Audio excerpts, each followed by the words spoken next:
কি খেতে ইচ্ছে করছে? আলুর ব্যাপারী থেকে আলু কিনে আজ একটি মজার রেসিপি বানাচ্ছি, ফ্রেঞ্চ ফ্রাই।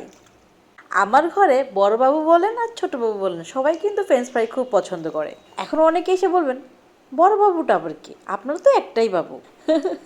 আপনারাই বুঝে নেন। যাই হোক, আলু কেটে হালকা একটু বয়েল করে নিয়েছিলাম, পানি ঝরিয়ে ঠান্ডা করে ডুবো তেলে ভাজতে এসেছি।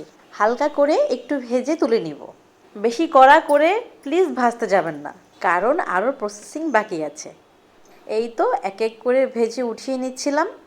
এখন ভালো করে ঠান্ডা করে ফ্রিজে রেখে দেব সেট হওয়ার জন্য। যেহেতু সন্ধ্যা নাস্তা বানাচ্ছি, শুধু ফ্রেঞ্চ ফ্রাই দিয়ে তো আর পেট ভরবে না, তাই কিছু চিকেনও ভেজে নিচ্ছিলাম। এই তো ফ্রিজ থেকে বের করে নিয়ে আসছি। এখন কি সুন্দর সেট হয়ে গেছে। আমি সবগুলো ভাজবো না, কিছু ফ্রোজেন করে রেখে দেব আরেকদিন খাওয়ার জন্য। যেটুকু ভাজবো সেইটুকু নিয়ে নিয়েছি।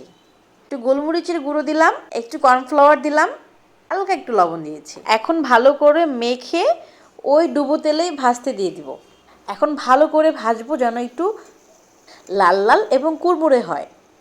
দেখুন কি সুন্দর একটি কালার এসেছে। তেলটা ঝরিয়ে তুলে নিব।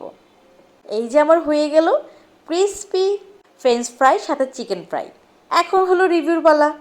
আমার মেয়ের এক্সপ্রেশন দেখেই বোঝা যাচ্ছে খেতে কেমন হয়েছে। আর আপনাদের কেমন লাগলো অবশ্যই কমেন্টে জানাবেন।